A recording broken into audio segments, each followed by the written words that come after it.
Ebrahim Raisi صاحب کی طرف جانے سے پہلے میں آپ کی خدمت میں عرض کرتا ہوں کہ دیکھیں میرے بھائیو، ہمارے اور درمیان کیا چیز حکم ہے؟ قرآن اور سنت حکم ہے۔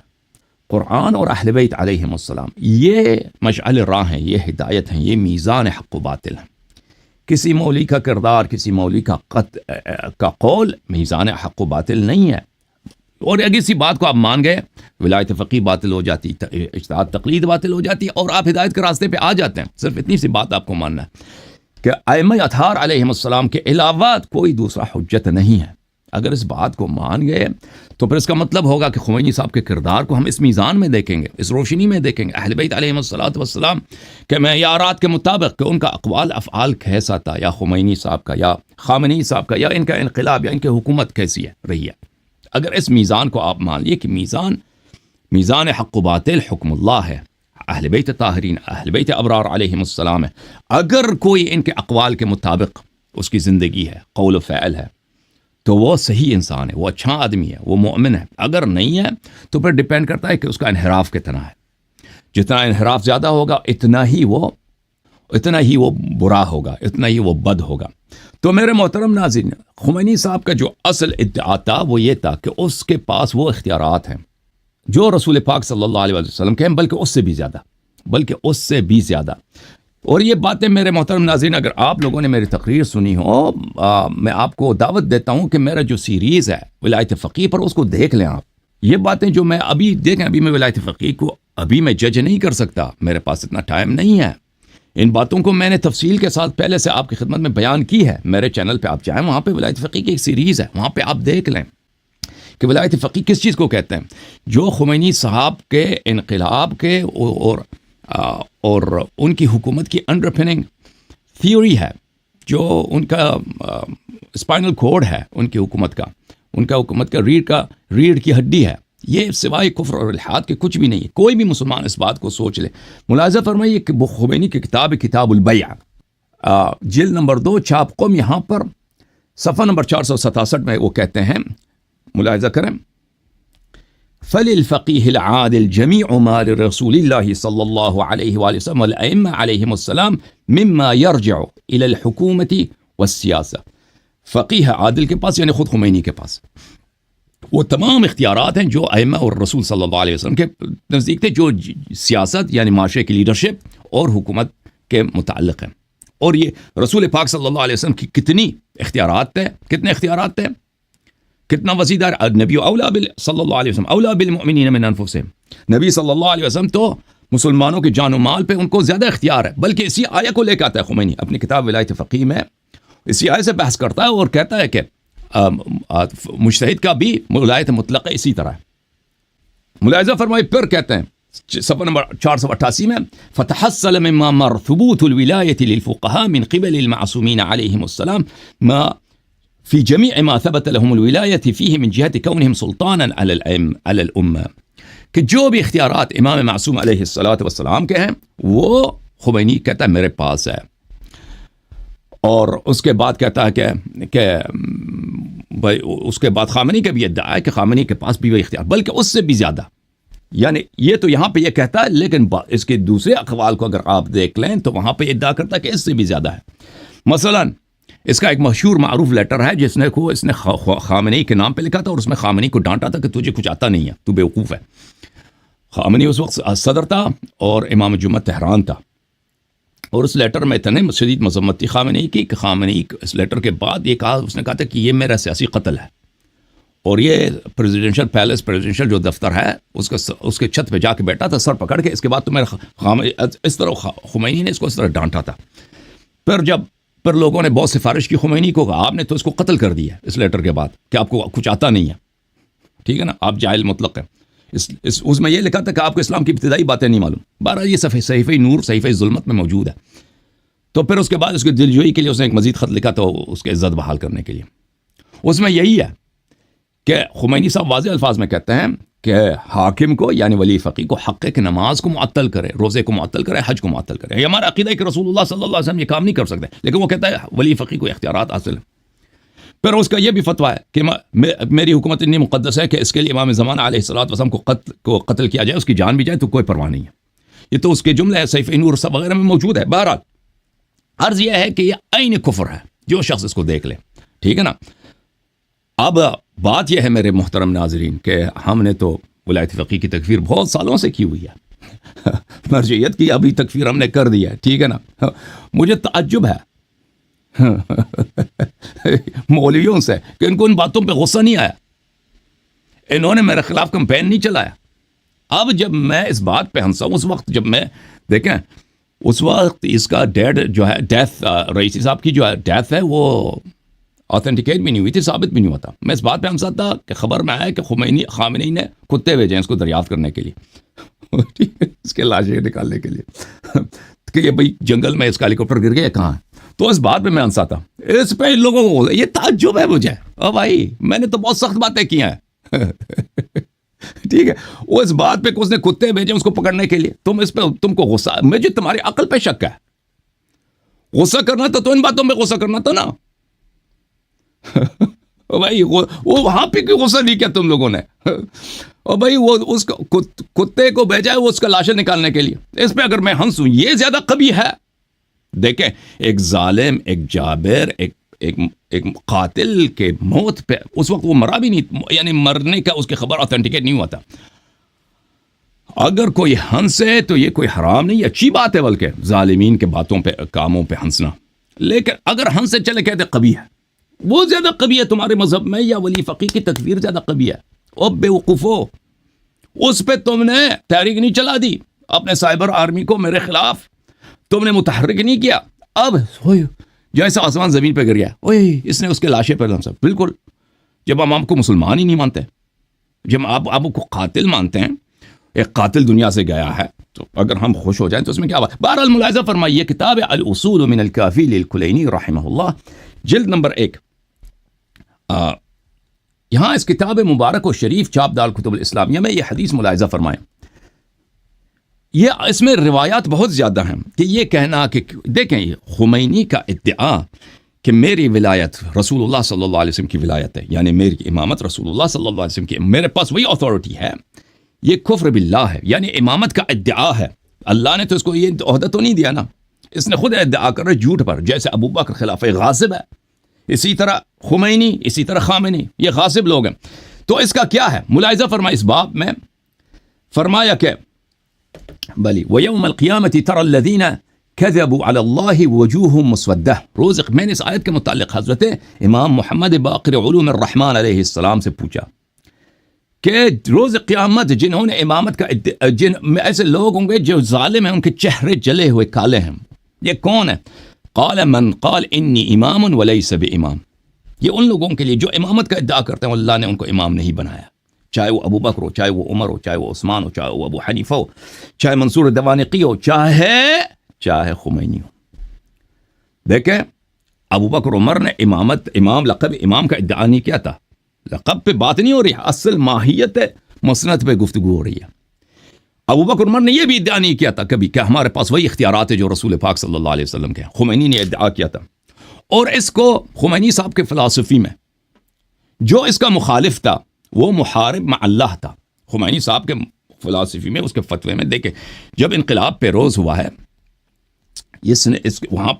وہاں اس زمانے میں جوڈیشری سسٹم کو ان لوگوں نے بالکل کینسل کر دی جو شاہ کے زمانے سے تھا، اور شاہ کے زمانے میں جو بہت سارے قاضی تھے وہ سب کرپٹ تھوڑی تھے کہ سب کرپٹ رہے ہوں، ان کو کورٹ رومز کو چلانا آتا تھا کہ کسی کو ٹرائی کرنا ہوتا ہے، کسی کا مقدمہ چلتا ہے، اس کے پروسیس کیا ہوتے ہیں، قوانین تھے قاجار کے زمانے سے بنے تھے اور مشروطہ کے زمانے سے بنے تھے، اور مجتہدین ہی نے لکھوایا تھا، یعنی علماء ہی تھے ایران کے قوانین لکھانے میں، اور اکثر قوانین اس کے اسلامی تھے۔ ان سب ججز کو ان سب ججز اور قوانین کو معطل کر دیا خمینی صاحب نے، اور ان کا اپنا فتویٰ کہ جو میری مخالفت کرے، یعنی جو یہ اسلام کا مخالف ہے، اسلام کا جو وہ النبی اولیٰ بالمؤمنین من انفسہم، اور میری وہی ولایت ہے جو رسول اللہ صلی اللہ علیہ وسلم کیا، اور جو رسول پاک کی مخالفت کرے وہ کیا ہے؟ کافر، مرتد، محارب ہے۔ یہ محاربہ کا عنوان لگا کر، مفسد کا عنوان لگا کر ان کو گدھا چاہیے تھا خمینی صاحب کو، کہ حکم کہ ان کے باتوں پہ قتل کرنا شروع کر دیں۔ دیکھیں اس زمانے میں جب انقلاب پیروز ہوا تھا تو وہاں پہ مجتہد تو بہت زیادہ تھے، علماء بہت زیادہ تھے۔ یہ رئیسی 6 مہینے عوضے میں پڑھا تھا، 5 مہینے عوضے میں پڑھا تھا، 18 سال اس کی عمر ہے۔ اس کو ان لوگوں نے پروسیکیوٹر جنرل بنا دیا، کہاں کا؟ کرج کا یعنی تہران کے علاقے کا، وہ تہران میں پڑھتا ہے، اور ہمدان کا۔ اب ایک آدمی جو حوزے میں 6 مہینے پڑھا یا 5 مہینے پڑھا ہے، اس کی جو سیکولر تعلیم ہے 6ٹی جماعت تک ہے، اس کو کیا آتا ہے بھائی؟ اس کی عمر ہے 18 سال یا 20 سال کی۔ دیکھیں کیوں ایسے لوگوں کو ان لوگوں نے بنایا؟ کیونکہ اگر وہاں پہ کوئی عاقل شخص، خدا ترس شخص، عالم وہاں آتا ہے نا، خمینی صاحب اس کو پروسیکیوٹر بناتے ہیں، اس کو جج بناتے ہیں، وہ تو ہر ایک کو قتل نہیں کرے گا نا، وہ تو اللہ سے ڈرے گا۔ ان کو چاہیے تھا مطیع کہ قتل کرو۔ اچھا اس کی طرف آتے ہیں میرے محترم ناظرین، اس کی طرف آتے ہیں کہ انہوں نے کیا کیا ایرانیوں کے ساتھ، کیا کیا شیعوں کے ساتھ، اور کیا کیا ان لوگوں نے دین کے ساتھ۔ یہ کتاب ہے، دیکھیں اس کے بعد اس نے انقلاب کیا۔ دیکھیں اس شخص نے الروض من الکافی للکلینی طبع دار الکتب الاسلامیہ جلد نمبر 8، یہاں پہ ایک حدیث ملاحظہ فرمائی ہے، میں اختصار کے ساتھ عرض کرتا ہوں آپ کے لیے، باتیں بڑی تفصیل طلب ہیں، کہ حضرت امام جعفر صادق علیہ السلام نے فرمایا کل رایت ترفع قبل قیام الحجہ علیہ السلام فصاحبها الطاغوت یعبد من دون اللہ عز وجل۔ جو بھی خروج کرتا ہے، انقلاب کرتا ہے امام عصر علیہ السلام کے ظہور سے پہلے، اور یہ روایت متواتر ہیں اور بہت زیادہ ہیں، 1-2 نہیں ہیں، کبھی انشاءاللہ میں انقلاب پر اور خروج علی الولاد پہ تقریر کروں، بلکہ سیریز دے دوں جیسے عربی فارسی میں نے دیا ہے، تو پھر آپ کے لیے بہت واضح ہو جائے گا۔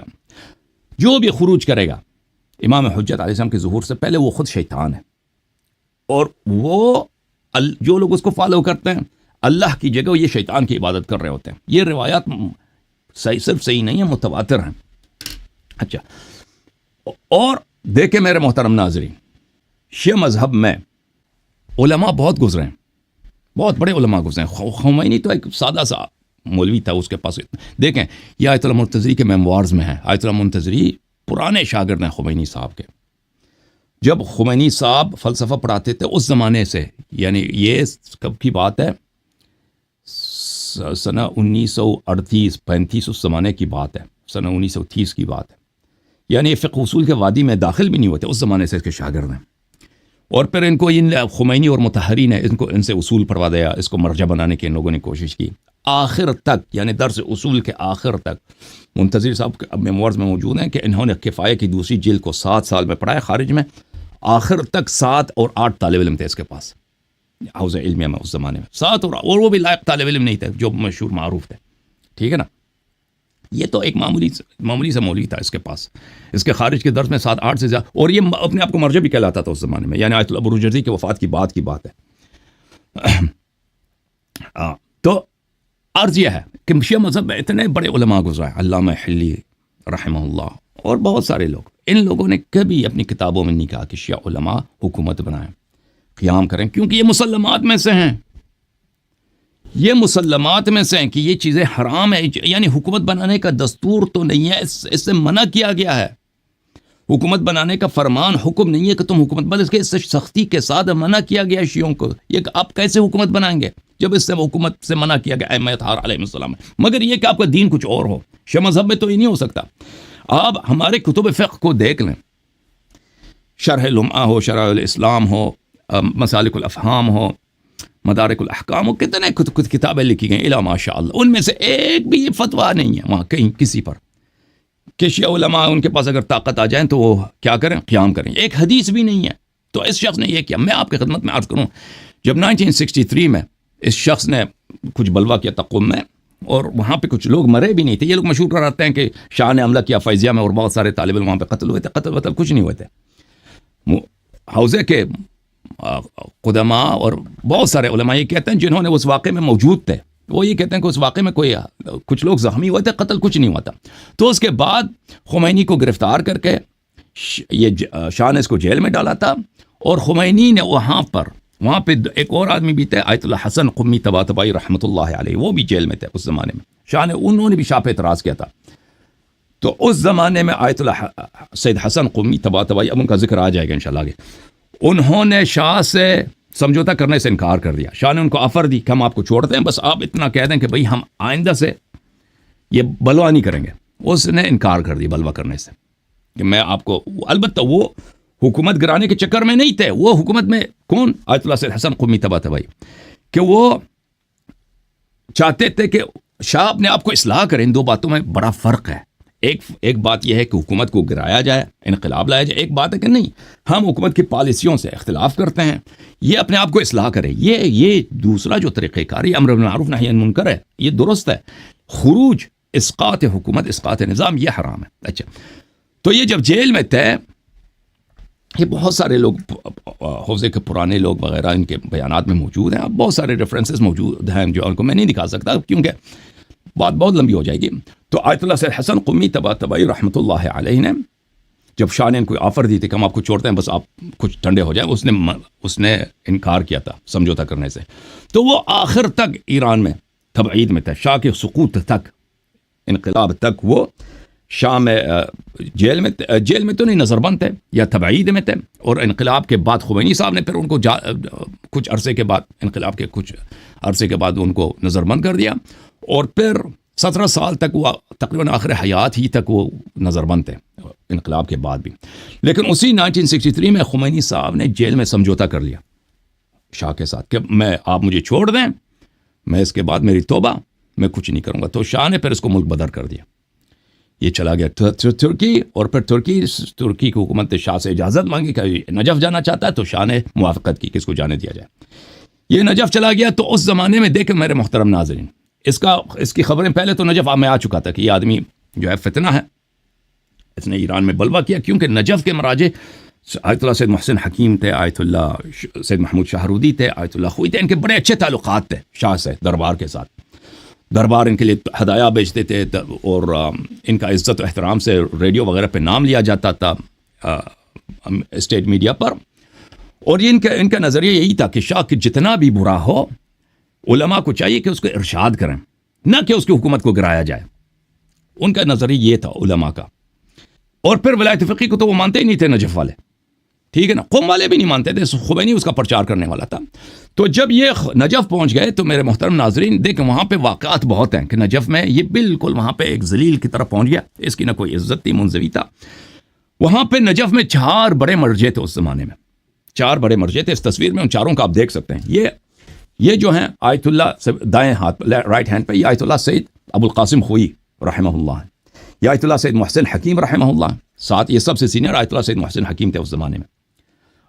خوئی صاحب وغیرہ کی بھی مرجعیت تھی، لیکن مرجعیت جو زیادہ تھی وہ کس کی تھی؟ آیت اللہ محسن حکیم کی تھی۔ یہ آیت اللہ سید محمود شاہرودی رحمہ اللہ ہیں، اور یہ آیت اللہ سید علی طباطبائی تبریزی ہیں، سید علی طباطبائی تبریزی، یہ 4 مراجع۔ اچھا، یہ ان کے واقعات بڑے مذکور ہیں کتب میں، کہ اور علماء کے میموارز میں، کہ انہوں نے خمینی صاحب کو کیسے ڈانٹا ہے، خمینی صاحب کے انہوں نے کیسے بالکل حکیم صاحب کا وہ تو بہت مشہور ہے ان کا واقعہ، اور آیت اللہ سید القاسم خوئی صاحب کا کہ انہوں نے اچھا رویہ نہیں کیا خمینی صاحب کے ساتھ، اور کا مختلف میموارز میں کتب میں موجود ہیں، ابھی ان کو دکھانے کا وقت نہیں ہے، میں عربی وغیرہ دوسرے پروگراموں میں دکھا چکا ہوں۔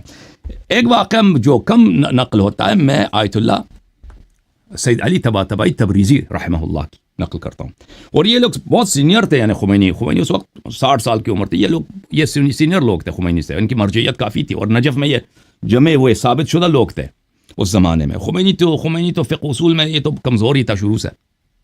تو جب خمینی نجف آ پہنچا ہے تو بہت سارے علماء اس سے ملنے بھی نہیں گئے، تو خمینی خود ذلیل ہو گئے، علماء سے ملنے کی کوشش کی۔ ان کا ایک بیٹا ہے سید علی طباطبائی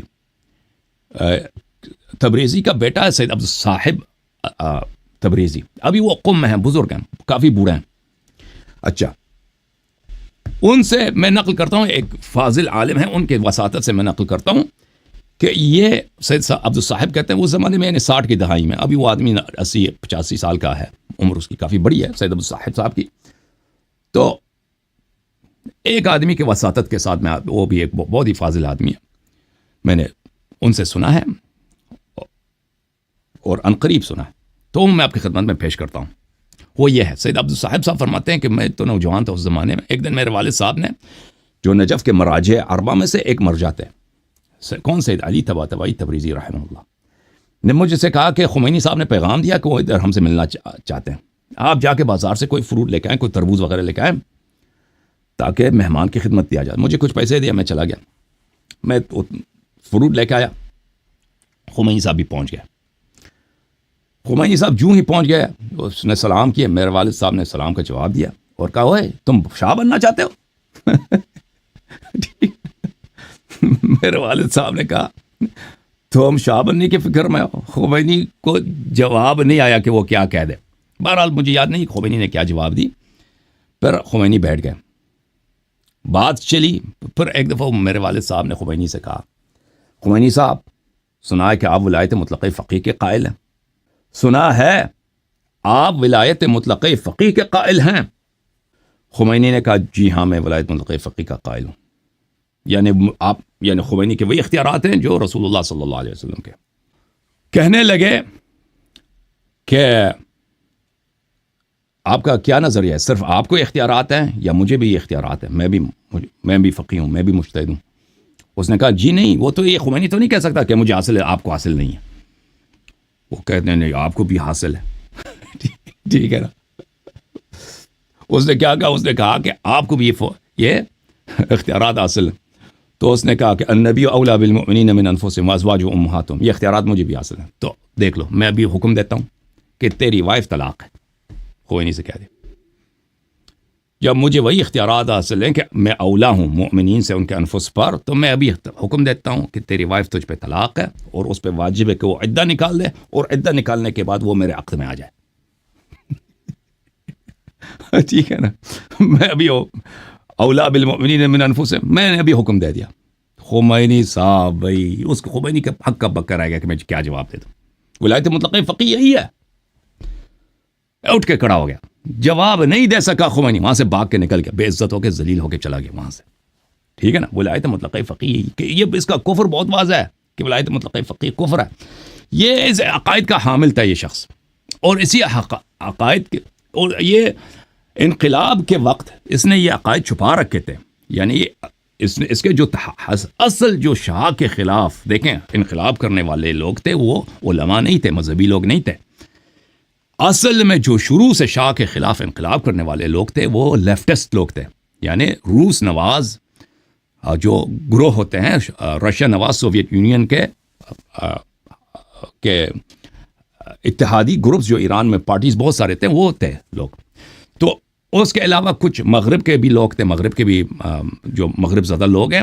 خمینی نے ان سب کے ساتھ اختلاف کیا, اور یہ مذہبی لوگ بہت کم تھے خمینی کے ساتھ دینے والے. تو اس وقت خمینی کا یہ نہیں چلتا تھا کہ یہ کہہ دے کہ ولایت انقلاب سے پہلے, یعنی اس نے ولایت فقیہ کے دروس دیے تھے لیکن ولایت فقیہ کے اصرار نہیں کرتا تھا اس پہ, یہ اس کو پبلک نہیں کرتا تھا. انقلاب سے پہلے یہ کہتا تھا کہ ہم ایران میں 3 باتیں, خمینی صاحب کے نعرے تھے استقلال, آزادی, جمہوری اسلامی. انقلاب کے نعرے یہ تھے, ولایت فقیہ نہیں تھا. استقلال, ایران مستقل ہو, آزادی, لوگ بالکل فری ہوں, شاہ ایک ظالم ہے, شاہ میں آزادی نہیں دیتا, الیکشن نہیں کراتا. جمہوری اسلامی, ہم ریپبلک چاہتے ہیں, شاہانہ نظام نہیں لگتے, اور اسلامی اس میں اسلام کا بھی احترام کیا جائے. اور لوگوں کو پتہ بھی نہیں تھا کہ جمہوری اسلامی ہوتی کیا چیز ہے, ایک مبہم سا مفہوم تھا. تو یہ ولایت فقیہ میں اس سے پہلے ایسا نہیں کہ وہ کہتا تو عورتوں کے حقوق ہم احترام کریں گے اور اقلیات کے حقوق کا احترام کریں گے, کسی پہ ظلم نہیں ہوگا, ہم حکومت کرنے والے لوگ, ہم تو مولوی لوگ ہیں, ہم حکومت کرنا نہیں آتا, ہم وہاں پہ جائیں گے, شاہ چلا جائے, ہم حکومت عوام کی سپورٹ کریں, عوام کے نمائندوں کی سپورٹ کریں گے, ہم واپس قم چلے جائیں گے, وہاں پہ درس دیں گے. یہ کہتا تھا یہ انقلاب سے پہلے, جب تک یہ نجف اشرف میں تھا اور جب یہ پیرس میں تھا. تو یہ اپنے عقائد کو چھپاتا تھا وہ مصلحت کے پیش نظر. لیکن جب اس نے انقلاب کر دی تو انقلاب سے پہلے میں آپ کی خدمت میں ایک چیز عرض کروں کہ یہ دیکھیں, انقلاب سے پہلے بھی خمینی صاحب کا نظریہ یہی تھا کہ یہ اپنے مقاصد کو پہنچنے کے لیے اس کے لیے سب کچھ جائز ہے. جیسے یہ انقلاب کی پیروزی کے بعد اس نے کہا کہ میری حکومت اتنی اہم, اتنی مقدس ہے کہ اس کے لیے امام زمان علیہ السلام کی جان بھی قربان کرنی پڑے تو کوئی بات نہیں. یہ دیکھیں میرے محترم ناظرین, میں آپ کی خدمت میں ایک بات عرض کروں کہ انقلاب سے پہلے ایک بہت ہی گناؤنہ جرم واقع ہوا ایران کے شہر آبادان میں. ایران کے شہر آبادان میں ایک سینما تھا, اس کا نام تھا سینما ریکس. یہ کس سنے کی بات ہے؟ یہ انقلاب سے 1 سال پہلے کی بات ہے. اور وہاں پہ سینما ریکس جو تھا, یہ اس ویکیپیڈیا میں اگر آپ دیکھیں cinema Rex fire, cinema Rex میں جو آتش زدگی کا واقعہ ہے, یہ ایک بہت بڑی آتش زدگی ہوئی ہے. یہاں پہ ویکیپیڈیا میں اس کے متعلق لکھا ہے کہ وہاں پہ اس کے جو اندازہ لگایا جاتا ہے 377 سے 470 کے درمیان لوگ اس آتش زدگی میں مر گئے. ہوا یہ تھا کہ لوگ تو ایک کوئی بہت ہی جو رش کا ٹائم ہوتا ہے نا، سنیما بالکل پیک ہوتا ہے، سب سیٹیں اس میں آکوپائڈ ہوتی ہیں. تو اس وقت جنہوں نے یہ کام کیا تھا، دروازوں کو پیچھے سے انہوں نے بلاک کیا تھا کہ کوئی بھاگ نہ سکے، اور پھر انہوں نے ایسا اہتمام کیا تھا کہ سنیما کو آگ لگایا تھا. تو سنیما میں جب آگ لگی تھی کوئی نکل نہیں سکا، جتنے لوگ تھے وہ سب کے سب جل گئے، مر گئے. یہ بہت بڑا واقعہ تھا. علماء نے کیا کیا، اس کو ڈال دیا شاہ کے ذمے کہ شاہ نے ساواک نے یہ کر دیا. حالانکہ شاہ کیوں کر دے؟ دیکھیں یہ کام تو اپوزیشن کر سکتی ہے نا، کہ ملک میں دہشت گردی کا، شاہ کے ہاتھ میں حکومت ہے، وہ پاورفل ہے، وہ کیوں اپنے عوام کو قتل کر، اور پھر سینما والے جانے والے لوگوں کو کیوں قتل کر دے؟ تو اس زمانے میں یہی مشہور کیا علماء نے، ممبروں سے وغیرہ سے، خمینی والوں نے، کہ یہ شاہ نے کرایا، شاہ پہ ذمہ داری ڈال دی. اچھا، اس زمانے میں ایران کے جو میڈیا تھا اخبارات میں، اس میں 600 بتائے گئے کہ 600 لوگ، یہ دیکھیں یہ روزنامہ اطلاعات ہے کہ 600 لوگ سنیما ریکس کے آتش زدگی کے واقعے میں ہلاک ہو گئے. اچھا، یہ کس نے کرایا تھا؟ دیکھیں خمینی کی شخصیت کو جاننے کے لیے یہ کس نے کرایا تھا. اس نے ڈال تو دیا شاہ پر. ابھی جو ہے فی الحال میرے محترم ناظرین، اس کے بہت سارے ڈاکیومنٹریز سامنے آئے ہیں سنیما ریکس کے، کہ یہاں پہ کس نے یہ لوگوں کو جلایا تھا. فارسی زبان میں اس کے ڈاکیومنٹس بہت زیادہ آئے ہیں، اور بہت سارے انٹرویوز ہیں. اس زمانے کا جو چیف انویسٹیگیٹر تھا ابھی تک زندہ ہے، جس نے اس واقعے کا انویسٹیگیٹ کیا تھا اس زمانے میں، اس کے سب فائلز وغیرہ وہ اچھی طرح سے جانتا ہے، وہ بھی زندہ، اس کے انٹرویوز موجود ہیں. اور پھر خمینی کے اپنے انقلابی لوگ، انہوں نے بھی ان کے بھی بہت سارے انٹرویوز میں نے دیکھے ہیں کہ وہ سب کہتے ہیں کہ شاہ نے نہیں کیا تھا. یہ تصویر ملاحظہ فرمائیے، خمینی صاحب جب پیرس سے واپس آ رہے تھے انقلاب کے پیروزی کے بعد. اس کے خمینی صاحب کے ساتھ کون ہے؟ یہ اس کا پائلٹ ہے، یہ احمد خمینی ہے، یہ شیخ مرتضیٰ مطہری ہیں جو بہت مشہور ہیں، ٹھیک ہے نا. اور یہ شیخ صاحب جو یہاں پر ہیں، یہ کون ہے؟ یہ شیخ حسن لاہوتی، آیت اللہ حسن لاہوتی صاحب ہے. یعنی یہاں پر آپ دیکھتے ہیں خمینی کے جو بہت ہی، یہ لوگ جو بہت ہی کلوز لوگ تھے وہ کون تھے؟ سب سے پہلے ان کا بیٹا ہے احمد منتظری، اس مرتضیٰ مطہری، جو سب لوگ جانتے ہیں کہ اگر وہ زندہ ہوتے تو رہبر ہوتے، بلا شک بلا ریب. وہ شاید منتظری صاحب جیسے منتظری صاحب کلوز تھے، اسی طرح وہ خمینی صاحب سے کلوز تھے، قریب تھے. اسی طرح مجھے یاد نہیں پڑتا کہ میں نے کبھی کوئی تصویر خامنئی کا دیکھا خمینی کے ساتھ انقلاب سے پہلے. یعنی میں سوچتا ہوں کہ کبھی میں نے دیکھا ہے کیا؟ خامنئی یعنی انقلاب میں بہت جونیئر تھا، یہ کچھ بھی نہیں تھا. یہ خامنئی تھا مثلا ایک عام، جو اس طرح کے مولوی تو ہزاروں کے تعداد میں تھے، جیسے ہاشمی رفسنجانی خمینی صاحب کے ساتھ تھے، اس طرح اس کا تو رینک بنتا ہی نہیں تھا نا اس زمانے میں خامنئی کا. اچھا، اگر کسی نے دیکھا ہو کہ خمینی کے ساتھ اس کی کوئی تصویر ہو جو اصلی ہو، ڈاکٹر نہ ہو، فوٹو شاپ نہ ہو، وہ مجھے دکھا دے، مجھے بھیج دے. میں نے آج تک نہیں دیکھا. بہرحال جو لوگ انقلاب کی تاریخ کو جانتے ہیں وہ اچھی طرح جانتے ہیں کہ خامنئی بہت ہی جونیئر تھا انقلاب میں، اس کا بنتا ہی نہیں تھا. اچھا، یہ شیخ حسن لاہوتی. پھر ایک اور تصویر دیکھیں، یہ انقلاب کے بعد کی تصویر ہے، کوئی محفل ہے، یہ شیخ حسن لاہوتی بیٹھے ہیں، یا آیت اللہ حسین علی منتظری بیٹھے ہیں، یا خمینی صاحب بیٹھے ہیں. یہ تو اس طرح کلوز تھے. یہ لاہوتی صاحب ظاہراً یہ فرانس میں بھی اس کے ساتھ تھے، خمینی صاحب کے ساتھ تھے، فرانس سے واپس آئے تھے. اور لیکن مطہری صاحب فرانس نہیں گئے تھے، فرانس ملنے کے لیے گئے تھے، لیکن یہاں پہ یہ جہاز میں چڑھ کے واپس اپنے استاد کے ساتھ اتر رہے ہیں. اچھا، ملاحظہ فرمائیے، یہ حسن لاہوتی خمینی کے اسرار جاننے والا شخص ہے، اور اس کے 2 بیٹے تھے، ان کی شادی ہوئی تھی، اتنا بڑا انقلابی تھا. اس کے دونوں بیٹے ہاشمی رفسنجانی کے 2 داماد تھے، بڑے معروف تھے یہ لوگ. اب اس کی ڈیتھ ہو چکی ہے. اس کی ڈیتھ بھی بڑی مشکوک ہے، وہ یہی اس کے گھر والے یہی کہتے ہیں کہ ہمارے شیخ حسن لاہوتی صاحب کو خود ایرانی نظام نے قتل کیا. یہ تو انقلاب سے پہلے تو بہت ہی قریب تھے، اور انقلاب کے ابتدا میں بھی بہت قریب تھے، اس کے ڈیتھ تک بہت ہی قریب تھے یہ لوگ، حسن لاہوتی خمینی کے ساتھ، احمد خمینی کے ساتھ. یہ کیہان ہے، انقلاب کے 1 سال بعد چپیا، 1917، بلکہ انقلاب کے کچھ مہینے پہلے چپیا، کچھ مہینے بعد چپیا. 1979 کا یہ دیکھیں، یہ 1979 کا جو ہے ایڈیشن ہے. اچھا یہاں پر لاہوتی در مصاحبہ اختصاصی با کیہان، لاہوتی صاحب ایکسکلوسیو انٹرویو میں، ایک خاص انٹرویو میں کیہان روزنامہ کیہان کے ساتھ کیا کہتے ہیں؟ در زمان طاغوت سینمائے قم بدستور سید احمد خمینی منفجر شد. یہ ان کی تعریف کے طور پہ کہتے ہیں کہ یہ اتنے انقلابی ہیں سید احمد خمینی صاحب کہ یہ اپنے مبارزات میں، اپنے اسٹرگل میں، اپنے جہاد میں اتنے یہ خالص تھے کہ انہوں نے یہ جو کارنامہ تھا یہ ان کا ہے. یہ ملاحظہ فرمائیے، کیہان ہے، اسی نیوز کلپنگ ہے، اور اس میں واضح طور پہ کہہ رہے ہیں کہ بھئی حاج سید احمد خمینی عظیم دست ہے، عظیم دست ہے دوم بود او به علت شدیدش به واژگونی رژیم سابق و برای اینکه رژیم بفهمد به رژیم بفهماند که روحانیت زنده از دستور انفجار سینمای قم را صادر کرد، گرچه او بسیاری از کارهای خود را از من پنهان میکرد، گرچه وہ مجھ سے چھپاتا تھا، اس نے قم میں بھی کسی سینما کا حکم دیا تھا کہ اس کو بھی اڑایا جائے. تو احمد خمینی ایسا شخص تھا کہ اتنا اہم کام وہ اپنے والد کے اجازت کے بغیر نہیں کر سکتا تھا. اگر آپ سمجھتے ہیں کہ احمد خمینی یعنی وہ بالکل اپنے والد کا ماتحت تھا، وہ اور یہ انقلاب سے پہلے کی بات ہے، انقلاب کے بعد کی بات نہیں ہے کہ اس کی ایکسپیرینس بڑھ گئی ہے. وہ تو ایک نوجوان تھا، کیونکہ دیکھیں احمد خمینی بعد میں پالیٹکس میں آیا نا، بعد میں یہ امور روحانیت میں آیا. اس سے پہلے اس کے بڑے بھائی تھے سید مصطفیٰ خمینی. مصطفیٰ خمینی بہت ہی شریف، بہت ہی با تقوی، بہت ہی فاضل انسان تھے.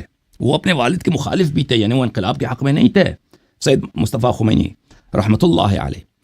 اور ان کا ڈیتھ جو ہوا ہے وہ نجف اشرف میں. دیکھیں جو انقلابی لوگ تھے ان کو تو شاہ نے نکال دیا تھا ان لوگوں کو نا، تو یہ نجف اشرف میں 10-15 سال خمینی صاحب وہاں تھے. آہستہ آہستہ وہاں پہ ان کی کچھ مرجعیت بن گئی خمینی صاحب کی نجف اشرف میں. تو سید مصطفیٰ خمینی صاحب دیکھیں یہ متعدد ذرائع سے، اس کے بہت سارے ریسورسز ہیں فارسی زبان میں، اردو زبان میں نہیں ہے، انگلش زبان میں یہ چیزیں نہیں ہیں، فارسی زبان میں. کہ اس حد ان کا یہی نظریہ جاتا کہ میرے والد اب بزرگ ہو چکے ہیں، اب ان کی مرجعیت بن چکی ہے، لوگ ان کی تقلید کر رہے ہیں، اب ان کو ضرورت نہیں ہے انقلاب میں پڑھنے، شاہ کے ساتھ اپنے تعلقات خراب کرنے اور اس طرح کی باتوں میں. وہ اس بات کے حق میں تھے کہ یہ جیسے دوسرے مراجع ہیں اپنی درس چلائیں، اپنی زندگی چلائیں اور شاہ کا ارشاد کریں.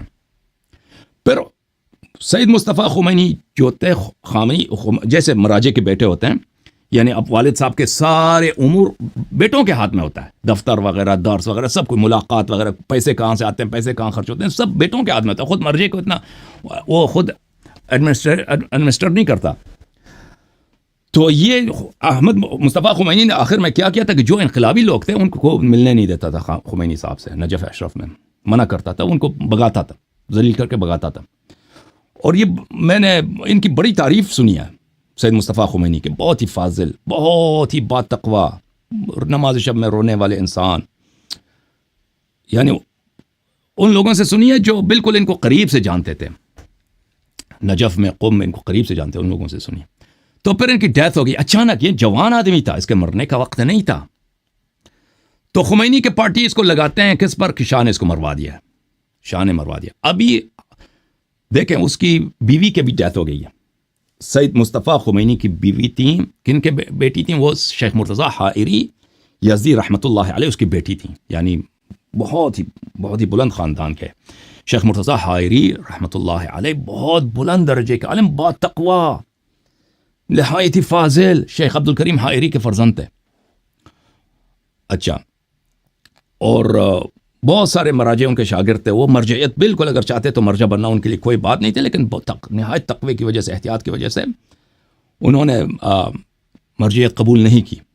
اور وہ بھی اس نظام کے بہت شدید مخالف تھے. انقلاب کے بعد ان کی وفات ہوئی، انقلاب کے مخالف تھے، وہ خمینی صاحب کے مخالف تھے. ان کی جو سید مصطفیٰ خمینی کی جو وائف ہے، ابھی کچھ دن پہلے، 1-2 ہفتے پہلے ان کی ڈیتھ ہو گئی ہے. اور سید حسین خمینی جو ان کا بیٹا ہے، خمینی صاحب کا پوتا، وہ بھی زندہ ہے. یہ لوگ نہیں کہتے کہ ہمارے والد کو کس نے مارا ہے، شاہ نے مارا ہے، شاہ نے مارا. اور یہ کہتے ہیں پتہ نہیں چلا کہ کس نے مارا ہے، لیکن وہ تصریح تو نہیں کرتے کہ خمینی گروپ نے مارا ہے. لیکن بہت سارے لوگ یہی کہتے ہیں کہ اس کو خمینی نے شاید خود نے نہیں مارا، لیکن خمینی کے گروپ میں جو انقلابی لوگ تھے انہوں نے ان کے بیٹے کو مار دیا، یا شاید خمینی خود بھی راضی تھا. بہرحال ان کے خمینی نے اپنے بیٹے کو کہ جنازے میں شرکت بھی نہیں کیا تھا. یہ بات بڑی اہم ہے. خمینی صاحب خود اپنے بیٹے کے وہ یہی کہتے ہیں کہ اس کے خمینی خود اپنے بیٹے کے قتل میں ملوث تھا حکومت کے خاطر. کہ یہ نہیں چاہتا تھا کہ میرے والد انقلاب کریں. اختلافات شدید تھے والد کے ساتھ. سمجھ میں آ رہی نا بات.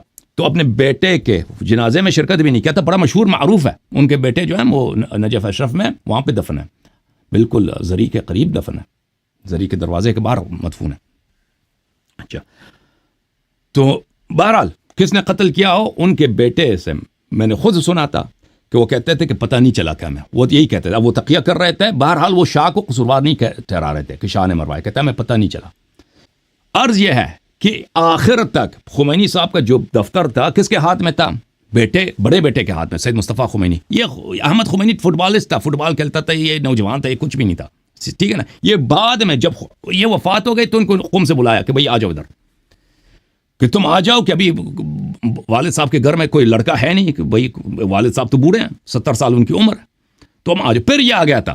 تو عرض یہ ہے کہ یہ ایک نوجوان لڑکا تھا احمد خمینی. یہ اپنے آپ سے حکم نہیں دے سکتا تھا کہ تم جا کے یہاں پہ کیا کرو سینما کو اڑا دو. سینما میں ادھر آگ لگا سب کو جلا دو. یہ کس نے کیا تھا؟ یہ یعنی دیکھیں یہ تو ثابت ہے کہ احمد خمینی نے حکم دیا تھا. احمد خمینی اپنے والد کے بغیر یہ بہت بعید ہے. بہت ہی بعید ہے کہ اس نے کیا ہو. اچھا اس کے بعد جو ہے نا خمینی صاحب نے یہ میں نے انٹرویوز دیکھے ہیں اس شخص اس جج کو. ایک جج خمینی صاحب نے اس کا ایک بڑا مشہور شاگرد تھا اور یہ شاگرد بڑا معروف مشہور تھا. خمینی صاحب نے اس کو جج بنایا کہ تم جا کے آبادان چلا جاؤ اور سینما ریکس کے جو لوگ وہاں پہ ملوث ہیں ان کو گرفتار کرو. ٹھیک ہے. یہ جب چلا گیا ادھر اس کے انٹرویوز میں نے پڑھے ہیں. اس نے کہا جب میں وہاں گیا میں نے پروندے کھولے. پروندہ بولتے ہیں فائلز کو. وہاں پہ فائلز تو موجود تھے وہ تھانے میں پولیس اسٹیشن میں تو سب موجود تھے جو اعترافات وغیرہ وغیرہ تھے. تو پتہ چل گیا کہ یہ بھائی یہاں پہ انقلاب کے بعد جن لوگوں کو پکڑا ہے گورنمنٹ نے کہ انہوں نے سینما ریکس اڑایا یہ تو بے گناہ ہے. وہ کہتے ہیں میں نے خود خمینی صاحب کو خط لکھا. اس کا خط کو بھی میں نے شاید دیکھا تھا. 12 انٹرویو میں نے دیکھے. وہ کہہ رہا ہے کہ میں نے خمینی صاحب کو یہی کہا کہ بھائی تم مجھ سے کیا چاہتے ہو میں بے گناہ لوگوں کو پھانسی دے دوں. یہ لوگ تو سب بے گناہ. جن لوگ پھر انہی لوگ بے گناہ لوگوں کو پھانسی دیا ان لوگوں نے. یہی بہتان لگا دی کہ بھائی انہوں نے سینما ریکس انہوں نے جلایا ہے. حالانکہ اس کا حکم کہاں سے آیا تھا؟ اس کا حکم خود خمینی صاحب کے گھر سے آیا تھا. اس میں 477 یا یعنی 400 کے قریب یا 600 کے قریب لوگ اس میں زندہ جل گئے تھے. اچھا پھر انقلاب ہوا ہے میرے محترم. یہ تو شستہ باتیں میں عرض کرتا ہوں بھائی صاحب. دیکھیں انقلاب کے آغاز میں خمینی صاحب نے کیا کیا کہ انہوں نے اپنے کورٹس بنا دیے. اس کو کہتا تھا دادگاہ انقلاب. کیا بنایا؟ اپنے کورٹس بنا دیے دادگاہ انقلاب. Revolutionary courts. انقلابی عدالت. وہ اس کا نہ کوئی قانون ہے نہ اس کا کوئی دستور کچھ بھی نہیں ہے. خمینی صاحب کا بس نمائندہ ادھر بیٹھا ہے. وہ جو اس کی مرضی جس کو پھانسی دے دے جس کو 20 سال کا قید دے دے. اور یہ لوگ کیونکہ خمینی کو نائب امام اور بلکہ امام سمجھتے تھے اور اس کے پاس اس کی وہی اتھارٹی جو رسول اللہ صلی اللہ علیہ وسلم کی ہے. جو خامنی کی مخالفت کرے اس کو کہتے تھے محارب فی الارض ہے.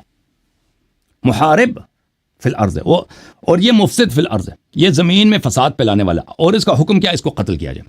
وہ قرآن کی اس آیت سے ملاحظہ فرمائیں. قرآن مجید کی سورہ مائدہ ہے. بسم اللہ الرحمن الرحیم. انما جزاء الذین یحاربون اللہ ورسولہ. جو لوگ اللہ اور رسول صلی اللہ علیہ وآلہ وسلم سے محاربہ کرتے ہیں وَيَسْعَوْنَ فِي الْأَرْضِ فَسَادًا اور زمین میں فساد کی کوشش کرتے ہیں. ان کا جزا کیا؟ ان کا سزا کیا؟ ان یقتلوا یا تو ان کو قتل کیا جائے او یصلبوا یا ان کو پھانسی دیا جائے یعنی لٹکایا جائے او تقطع ایدیہم وارجلہم من خلاف یا تو پھانسی قتل کیا جائے تلوار سے یا ان کو لٹکایا جائے یا کیا جائے ان کے ایک ہاتھ اور ایک پیر کاٹ دیا جائے او یعنی او ينفوا من الارض یا ان کو زمین میں کیا جائے ان کو تبعید کیا جائے ایگزائل میں ملک بدر کیا جائے. یہ ان کی جزا ہے اور آخرت میں ان کی عذاب عظیم ہے. اچھا اس کی یہ کس لیے نازل ہوئی تھی؟ یہ بنی الفروع من الکافی میں امام جعفر صادق علیہ السلام کی حدیث ہے جلد نمبر 7 میں. یہ حدیث نمبر 1 ہے کہ بنی ذبہ قبیلے کے کچھ لوگ آئے تھے رسول پاک صلی اللہ علیہ وسلم. یہ بیمار تھے تو رسول پاک صلی اللہ علیہ وسلم نے ان پہ احسان کیا کہ بھئی تم ادھر ہمارے اونٹ ہے کچھ زکوٰۃ کے اونٹ تھے، تم ان کے دودھ وغیرہ پی لو، تمہاری حالت بہتر ہو جائے. تو یہ گئے تو ان اونٹوں کے پاس، اور وہاں پہ انہوں نے کچھ مسلمانوں کو قتل کیا تھا اور بھاگ گئے تھے. تو پھر امیر المومنین علیہ السلام کو بھیجا تھا کہ ان کو پکڑ کے لے کے آؤ. امیر المومنین علیہ السلام نے ان کو گرفتار کر کے نبی صلی اللہ علیہ وسلم کے پاس آئے تھے. تو نبی صلی اللہ علیہ وسلم کے پہ یہ آیا نازل ہوئی ہے کہ پھر پیغمبر صلی اللہ علیہ وسلم نے ان کے ہاتھ کاٹے تھے، ان کو قتل نہیں کیا تھا، ہاتھ پیر کاٹے تھے، یعنی ایک ہاتھ اور ایک پیر کاٹے تھے، ان کو چھوڑ دیا تھا. 3 آدمی تھے یہ لوگ. اچھا، تو یہ دوسرے روایات میں یہ ان لوگوں کے لیے جو عزیزو جو تلوار اٹھاتا ہے نا، ڈکیتی ڈالتا ہے، یہ ان لوگوں کے لیے آیت. اب یہ دیکھیں خمینی صاحب کا یہ فتویٰ تھا کہ، اور بعد میں اس فتوے کو کیا بنایا گیا، قانونی شکل دیا گیا بہت سالوں کے بعد. 82-83 کے بعد اس انقلاب کے آغاز میں 79 میں کوئی قانون نہیں تھا، وہ سب خمینی کے فتوے پہ ہوتا تھا. خمینی صاحب اپنے دستوروں میں نے مختلف دستوریں دیکھی جو اپنے ججز کو یہ بیچتا تھا، کہتا تھا یہ جو قانون ہے اس کا پرواہ زیادہ نہ کرو، تم صرف میرے فتوے پہ عمل کرو، حکم خدا کو جاری کرو. انہیں ایک لیٹر ہے کہ اس نے نیری اور ابراہیم رئیسی کے لیے بھی بیچا تھا کہ بھائی کہ وہ قانون کو زیادہ نہ کرو، تم بس میرے فتووں پر، اور حکم خدا کو جاری. حکم خدا کیا ہے؟ وہی قتل کرو میرے مخالفین کو. یہ متن قانون مجازات اسلامی مصوب 1392، یہ آج سے 8 سال پہلے جو ایران میں قانون بنی ہے. یہ اس کے اصل جو ہے 80s میں بنی ہے، پھر ریویو ہے قانون مجازات اسلامی، قصاص دیات وغیرہ کی. اس میں ملاحظہ فرمائیے، اس میں جو مادہ نمبر 286 ہے فساد فی الارض کا ہے. فساد فی الارض، اور یہ قرآن کی آیت ہے نا کہ فساد فی الارض اور محاربہ ایک ہی ہے. اچھا، انہوں نے اس کو 2 بنا دیا، وہ پھر اور کہا ہے کہ صرف اس کا حکم اعدام ہے، اس کا حکم صرف قتل ہے، پھانسی ہے. حالانکہ قرآن کی آیت کیا ہے کہ یا تو قتل کیا جائے تلوار سے، یا پھانسی دیا جائے، یا ایک ہاتھ پیر کاٹا جائے، یا پھر اس کو ملک بدر کیا جائے. یہ کہ اچھا، اور یہ کس کے لیے؟ ان لوگوں کے لیے، ہر ایک کے لیے نہیں ہے جو تلوار اٹھاتا ہے، مسلمانوں کو ڈکیتی ڈالتا ہے، راستے پہ لوگوں کو اڑاتا ہے، ان لوگوں کے لیے. اب یہاں پر کیا کہتے ہیں انہوں نے اس آیت کی روح سے فساد فی الارض کا حکم جو ہے، جو لوگ تمامیت جسمانی افراد، لوگوں کی فزیکل ویل بینگ کو، جسمانی عوام کے فزیکل ویل بینگ کو، عوام کی جسمانی سلامتی کو خطرے میں ڈالیں. جرائم علیہ امنیت داخلی و خارجی کشور. ہاں اب دیکھو جو ملک کے سیکیورٹی، چاہے وہ انٹرنل سیکیورٹی ہو یا ایکسٹرنل سیکیورٹی ہو، داخلی سیکیورٹی ہو یا خارجی سیکیورٹی ہو، اس کو خطرے میں ڈال دیں. ٹھیک ہے نا؟ یہ موارد ہیں کس کے؟ فساد فی الارض کے. اچھا، مزید پڑھتے جائیں. ونشر اکاذیب، اور جھوٹ بولنا. اب دیکھیں، اب یہ کیا ہے؟ یہ اور پھر اخلال در نظام اقتصادی کشور، اکانومی میں گڑبڑ کرنا، زہری مواد یا بایولوجیکل ایجنٹس، اس طرح چیزیں معاشرے میں پھیلا دینا، یعنی ٹیررزم، بایو ٹیررزم جو ہوتا ہے، یا کوئی چکلا وغیرہ کھول دے، یہ فساد فی الارض ہے. اور اس کا کیا ہے؟ محسوب باعدام ہے. ایسا شخص مفسد فی الارض ہے اور محکوم باعدام ہے. ان موارد میں دیکھو عزیزو، خمینی صاحب کا فتوے کو انہوں نے کیا ڈالا ہے؟ ایک قانونی لباس دیے. اب یہ آرٹیکل بن گئی قانون کی. تو یہ فساد فی الارض کے روح سے یہ کن لوگوں کو پھانسی دے سکتے ہیں؟ جو شخص ان کے ملک کے، دیکھیں قرآن کی تو آیت نہیں ہے، ان لوگوں نے خود بنا دی، ملک کے سیکیورٹی کو خطرے میں ڈال دے. اور بلکہ خطرے میں نہیں، جرم مرتکب ہو، خطرہ میں آ جائے نہ آ جائے، آپ ملک کے سیکیورٹی کے خلاف کوئی جرم کریں. اب یہ تو ایک بہت براڈ، ایمبیگیوس، مبہم ہے. ٹھیک ہے نا؟ آپ کوئی بھی کام کروں نا، اب میں خامنہی صاحب کو تنقید کروں، یہ آپ نے یہ وہ جج تو کہہ سکتا ہے کہ بھئی آپ کی یہ تنقید ملک کے سیکیورٹی کے خلاف ہے، جرم ہے.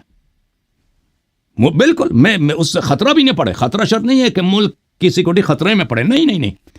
آپ ملک کے سیکیورٹی کے خلاف، داخلی یا ایکسٹرنل سیکیورٹی کے خلاف آپ جرم مرتکب ہو جائیں. اس کی کوئی ڈیفینیشن نہیں ہے قانون میں کہ یہ کون سے ہیں، کوئی، بس یہ جج کے ہاتھ میں، جج کے صلاحیت میں. وہ آپ نے خامنئی صاحب کے خلاف ایک آرٹیکل لکھ دیا، ڈال دو جیل میں، اس کو پھانسی دے دو. اس نے ملک کے سیکیورٹی کے خلاف کیا کیا ہے، جرم مرتکب ہوا. یا مثلا آپ ایک انٹرویو دے دیں کسی فورن، کسی بھی وجہ سے یہ آپ پہ مقدمہ چلا سکتے ہیں. اور اس کے علاوہ نشر اکاذیب، جھوٹی بات پھیلا دینا. اب اس کو یہ کہ آپ دیکھیں ان کے نزدیک آپ جو بھی ولایت فقی کی نقد کر رہے ہیں نشر اکاذیب ہے. آپ کہتے ہیں خمینی صاحب نے فلان سال میں یہ کہا تھا، اس کے بعد اس نے یہ کیا، یہ نشر اکاذیب. یہ جج کے ہاتھ میں ہے کہ اب اس کو یہ کہنا کہ بھئی میری بات سچ ہے، یہ وہ وہاں پہ نہیں چلتا ان کے دادگاہ میں، ان کے عدالت خانے میں. سمجھ میں آ رہی نا؟ تو انہوں نے ان کے پاس جو ایک براڈ انہوں نے ایک ڈیفینیشن کی ہے مفسد از قرآن کے خلاف، حدیث کے خلاف. اور اس سے کیا بنایا اپنے کسی بھی مخالف کو، یہ کسی بھی وقت یہ اپنے اپوزیشن کو کسی بھی وقت پکڑ کے اس کو پھانسی دے سکتے ہیں. اچھا، اب میں آپ کو بتاؤں کہ میری بات کیوں صحیح ہے. ملاحظہ فرمائیے، آیت اللہ شیخ حسین علی منتظری کون ہے بھائی؟ انقلاب میں نمبر 2 ہے، اس میں تو کوئی شک ہی نہیں ہے. خمینی صاحب کے دست راست ہیں. خمینی کی مرجعیت انہی کی محنتوں کے مرہون منت ہے. انہوں نے خمینی کو مرجع بنایا. اچھا، اور خمینی صاحب کے بغیر کسی مخالفت کے، خمینی کے اپنی رضا سے یہ قائم مقام رہبری بھی بنے تھے، ٹھیک ہے نا. بعد میں ان کو عزل کیا گیا، اس کی کہانی الگ ہے. ان کے میموارز ہیں، ان کے کیا ہیں میموارز، اردو میں کیا بولتے ہیں، سوانح حیات جو انسان خود لکھاتا ہے، اس کی اپنی زبانی. یہ خاطرات ہے آیت اللہ منتظری ہے. یہ ایران میں اس نشر ہونے کی اجازت نہیں ہے، لیکن آپ PDF کا ڈاؤن لوڈ کر سکتے ہیں. اس کی اپنی ویب سائٹ ہے، اس کی اپنی ویب سائٹ میں لکھا ہے. یہاں پہ صفحہ نمبر 299 میں آپ کو ان کے کچھ جملے بتاتا ہوں. کہتے ہیں کہ من یک وقت در ہمان زمانہ در اطراف نجف آباد بودم. یہ ان کے شہر کا نام، گاؤں کا نام نجف آباد ہے، اصفہان کے قریب ایک جگہ ہے. کہتے ہیں میں نجف آباد کے قریب کسی گاؤں میں تھا. آمدن بمن گفتن دو نفر حکم اعدام آنها صادر شده. لوگ آئے، انہوں نے مجھ سے شکایت کی کہ ہمارے 2 آدمی ہیں، ان کو پھانسی کی سزا ملی ہے. ٹھیک ہے نا. لوگوں نے اس سے شکایت کی ہے بھائی کہ آپ خمینی کے نمبر 2 ہیں، آپ کچھ کریں، یہاں پہ مداخلہ کریں. پھر وہ کہتے ہیں یکی دختر حاج آقا تقی رجائی، دختر 13 سالہ که من خانواده او را بخوبی میشناختم و از افراد متدین نجف آباد بودند. کہتے ہیں کہ ایک جو تھا تقی رجائی صاحب کی بیٹی کی بھانجی ہے، میں ان کو اچھی طرح سے ان کے فیملی والوں کو جانتا ہوں. یہ لوگ بہت ہی متدین دیندار لوگ تھے. اس کی 13 سالہ بیٹی کو انہوں نے گرفتار کیا تھا اور اس کو حکم چلایا تھا کس کا؟ اعدام کا، پھانسی کا. میں نے پوچھا اس کو اب اس میں فارسی ہے نا، تو میں وہ سب کو نہیں پڑھتا فارسی میں. تو اس کو کیوں پھانسی کا دیا بھائی؟ کہتے ہیں اس کا کوئی بھائی تھا، اس کا اپنا جرم نہیں تھا، اس کا بھائی جو تھا ممبر بنا تھا مجاہدین خلق میں. دیکھیں مجاہدین خلق جو تھے خمینی صاحب کے، دیکھیں میں آپ کو تصویر دکھا دوں. یہ مسعود رجوی، موسیٰ خیابانی، یہ خمینی صاحب کے سپورٹر تھے. خمینی صاحب ان کے سپورٹر تھے انقلاب سے پہلے، انقلاب کے آغاز میں بھی، بعد میں ان کے اختلافات بن گئے. دیکھیں ابھی مجاہدین خلق جو ہے بہت بدنام ہے ابھی، لیکن اس انقلاب کے زمانے میں 1979 میں 1980 81 میں یہ تو ایک مین اسٹریم پارٹی تھی، مذہبی پارٹی. یہ اتنی بدنام نہیں تھا اس زمانے میں. اس میں تو بہت سارے اچھے لوگ اس میں داخل ہوتے تھے. یہ خود دیکھیں، یہیں پہ خود کہتا ہے مجاہدین خلق بصورت تشکیلاتی این افراد را جذب آشنایی شناسی. ماهیت مجاهدین خلق به خصوص سران آنها برای مردم روشن نشده بود. مردم به آنها حسن نظر داشتند و جوانها فریب شعارهای فریبنده آنها را میخوردند. یعنی اس زمانے میں انقلاب کے آغاز میں لوگ جو ہے مجاہدین کو نہیں جانتے تھے. مجاہدین بعد میں یہ انہوں نے صدام کا ساتھ دیا اور شروع میں تو یہ خمینی کے ساتھ تھے اس زمانے میں. پھر اصل میں یہ ہوا کہ یہ خمینی صاحب کے ساتھ تھے. خمینی صاحب یہ دیکھیں، میں نے خود مسعود رجوی صاحب کے جو اس کے مجاہدین کے لیڈر رہ چکے ہیں، وہ 1979 1980 1981 کے نیوز پیپر کلپس میں اگر آپ دیکھیں ان کے بیانات، وہ خمینی کو کتنے پیار سے پدر محترم، پدر پیر ما، ہمارے والد گرامی اس عنوان سے رہبر کے عنوان سے، امام کے عنوان سے وہ پکارتے تھے خمینی صاحب کو. یہ ایک تھے. پر یہ جو ہے نا، یہ بنی صدر صاحب کے جب انتخابات ہوئے تھے تو اس میں الیکشن میں حصہ لینے کی کوشش کی تھی مجاہدین نے، مسعود رجوی، تو اس کو منع کیا تھا خمینی نے، کہا تھا کہ یہ نہیں کر سکتا، کیونکہ یہ لوگ ولایت فقیہ کے خلاف تھے. یہ لوگوں نے کہا تھا کہ ولایت فقیہ صحیح نہیں ہے، ولایت فقیہ کے خلاف انہوں نے ووٹ دیا تھا. تو خمینی صاحب نے کہا کہ جن لوگوں نے ولایت فقیہ کے خلاف ووٹ دیا ہے وہ الیکشن میں کھڑے نہیں ہو سکتے، لڑ نہیں سکتے. تو وہاں سے ان کے اختلافات شروع ہو گئے، ٹھیک ہے نا. پھر بہت عرصے تک یہ لوگ خمینی کے خلاف انہوں نے اسلحہ نہیں اٹھایا. پھر جب خمینی کے گروہ نے ان کو پکڑنا شروع کیا، ان کو مارنا شروع کیا، تو پھر ان کے اسلحہ اٹھایا ان لوگوں نے. تو بہرحال اس 13 سالہ لڑکی ہے، اس کا بھائی جو ہے مجاہدین میں ممبر ہے. اب ممبر ہے، ضروری نہیں ہے کہ اس نے اسلحہ بھی اٹھایا ہے. تو یہ تو ایک مین اسٹریم پارٹی تھی اس زمانے میں. ان کا جو نیوز پیپر تھا اس زمانے میں مجاہدین کا، ایران میں ایک، اب میں نام بھول گیا اس کے نیوز پیپر کا، کہ ان کے نیوز پیپر اس کی جو روزانہ چھپتا تھا، اس کا 5 لاکھ نسخے چھپتے تھے اس کے. یعنی بہت ہی ان کی ایک پارٹی ہے، اس کا پارٹی نیوز پیپر 5 لاکھ نسخے چھپتے ہیں 1980 1979 میں. بہت بڑی بات ہے. تو اس کو اس کے بھائی کے جرم میں ان لوگوں نے پکڑا تھا. اور جیل میں سے کیا پوچھا تھا جب تحقیقات ہوئی، اس لڑکی سے پوچھا ہے، دیکھو کس جرم میں دیکھ لوں کیا، ایک منٹ میں دیکھ لوں. اس سے کہا تھا کہ کیا تم خمینی کو مانتی ہو؟ اس نے کہا تھا نہیں مانتی. اسی بات پہ اس کو پھانسی سنایا تھا. ہنسنا نہیں چاہیے بھائی. اچھا ایک منٹ میں دیکھ لوں کہ کس لیے اس کو میں یہ لائن انڈر لائن کر دوں آپ کے لیے. به دختر 13 ساله در زندان گفته‌اند مگر امام را قبول نداری که این حرفا را میزنی. او هم روی همان غرور نوجوانی گفته بود نه من امام را قبول ندارم. اس لڑکی 13 سالہ لڑکی سے کہا تھا انہوں نے کہ تم امام کی مخالف ہو، امام کو نہیں مانتی. اس نے کہا تھا نہیں جی میں امام، یعنی امام کون؟ امام جعفر صادق علیہ السلام نہیں، امام خمینی کو نہیں مانتی. اس لیے اس بیچاری کو پھانسی ہوا. آیت اللہ منتظری صاحب کہتے ہیں کہ مجھے جب یہ خبر آئی میں نے کہا، میں نے تو چیکنگ کیا پروندہ میں یہی ہے کہ بھئی میں نے کہا یہ تو بہت غلط بات ہے. یہ کون سی 13 سال لڑکی بیچاری، وہ بھی مذہبی خاندان کا، اس کا کیا جرم ہے؟ اس کا جرم ہی کیا ہے؟ اس نے کہا میں خمینی کو نہیں مانتی. یہ کوئی بڑی بات ہے اس کے لیے اس کو پھانسی دیا جائے؟ تو میں نے کہا میں اس کو چیک کرتا ہوں، میں اس کو انشاءاللہ میں اس کو چیک کرتا ہوں، اس کو میں روکوں گا. تو وہ کہتے ہیں کہ شاہ کے زمانے میں یہ ہوتا تھا کہ کسی بھی شخص کو پھانسی کا حکم آ جائے تو فوراً اس کو پھانسی نہیں ملتا تھا. یعنی جو ہی ایک شخص کو پھانسی کا حکم ملتا تھا فوراً اس کا ریویو کورٹ میں چلا جاتا تھا، دوبارہ اس پہ مقدمہ چلتا تاکہ غلطی نہ ہو. تو اس دوسرے مقدمے میں بھی اگر پہلی جو عدالت ہے اس کا حکم کی تصدیق ہوتی ہے، پھر اس کا ایک ریویو ہوتا، پھر اس کو پھانسی ملتا. یعنی 3 دفعہ اس کی ریویو ہوتی تھی. تو میرے ذہن میں یہی تھا کہ ہمارے ہاں بھی یہی ہوتا ہوگا. ٹھیک ہے نا.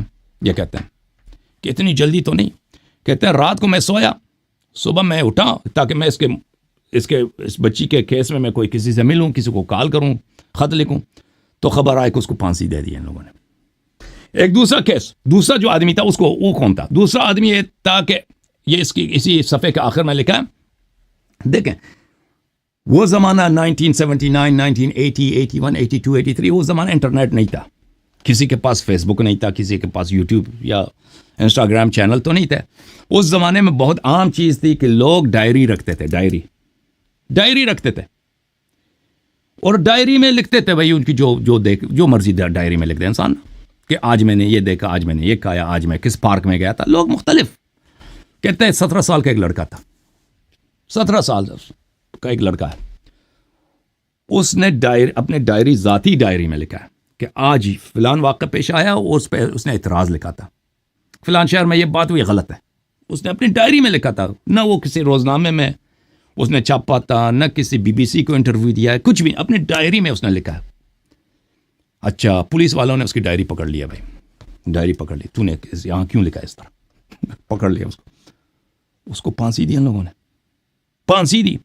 کیوں اس طرح پھانسی دیتے تھے میرے محترم؟ اس طرح کیونکہ خمینی صاحب کا مخالف محارب ہے، مفسد فی الارض ہے، مفسد فی الارض ہے. ان کا مخالف جو مخالفت ہی ان کا قتل کا سبب ہے.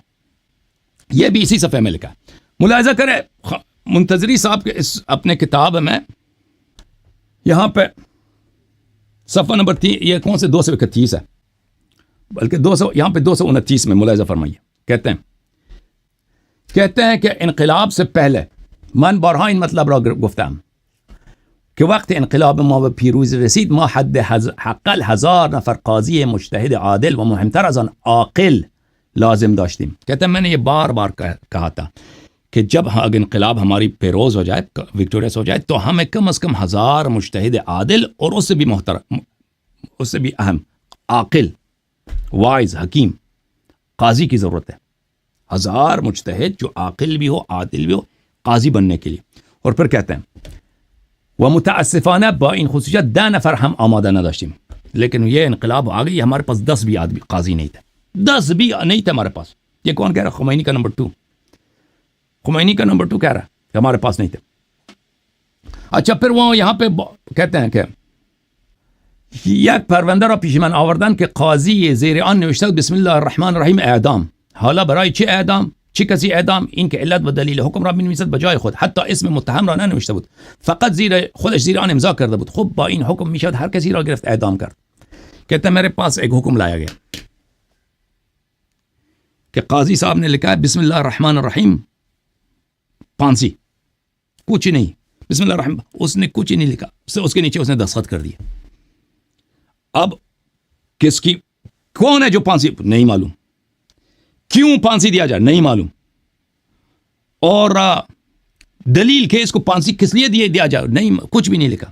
وہ خود کہتے ہیں ایسا حکم جب آپ جیل کو بھیج دیتے ہیں کہ قاضی، وہ تو کسی کو بھی پکڑ کے، جب یہ نہیں لکھا کہ آپ کس کو پھانسی دے رہے ہیں، کس لیے پھانسی دے رہے ہیں، کسی کو بھی پکڑ کے آپ پھانسی دے سکتے ہیں. خود منتظر صاحب کہتے ہیں. سید جعفر کریمی بمن گفت، یہ سید جعفر کریمی کو میں جانتا تھا قم میں، یہ بھی کوئی 5-8 سال پہلے وفات ہو گئے. بہت ہی فاضل آدمی تھے، اتنے فاضل بھی نہیں تھے، خیر گزارت تھے، خمینی صاحب کے شاگرد تھے، خامنی کے دفتر میں کام کرتے تھے، مولای آدمی تھے. من یک پرونده را دیدم که یک قاضی به او 6 ماه زندان داده بود و پرونده مشابه هم را دیدم که قاضی دیگر آن را محکوم به اعدام کرده بود. کہتے ہیں میں نے سید جعفر کریمی کہتے تھے کہ میں نے ایک فائل میں دیکھا ہے ایک ہی جرم ہے بھائی، ایک آدمی کو 6 مہینے کا ملا ہے جیل اور دوسرے کو 5 کا ملا.